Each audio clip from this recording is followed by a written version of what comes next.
Rana homemade কিচেনে আপনাদের স্বাগত জানাই। আজ আমি বানাবো সিমের ঝোল। তার জন্য আমি এখানে সিম কেটে নিয়েছি, একটি আলুকে এভাবে কেটে রেখেছি, আর সজনে ডাঁটাকে আমি কেটে নিয়েছি, আর সবগুলোকে ধুয়েও রেখেছি। তাহলে দেখে নিন আমি সিমের ঝোল কিভাবে রান্না করি। এবার ওর মধ্যে নুন মাখিয়ে নেব।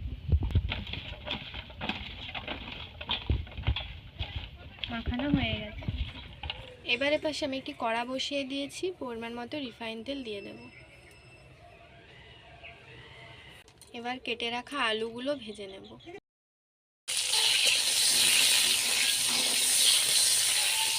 আলুগুলো হালকা ভাজা হয়ে গেছে। এবার আমি শিম আর সজনে ডাঁটাটা ওর সাথে দিয়ে হালকা ভেজে নেব।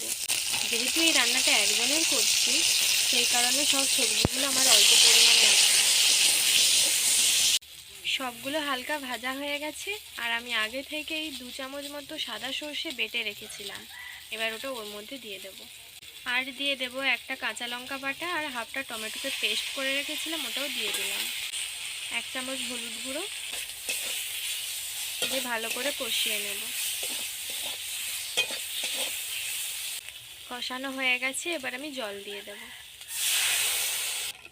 যারা যারা আমার চ্যানেলটিকে আগে থেকেই সাবস্ক্রাইব করেছেন তাদেরকে অসংখ্য ধন্যবাদ, আর যারা যারা সাবস্ক্রাইব করেননি তারা জলদি সাবস্ক্রাইব করে দিন, যাতে নতুন নতুন রান্নার ভিডিও আপনারা দেখতে পারেন।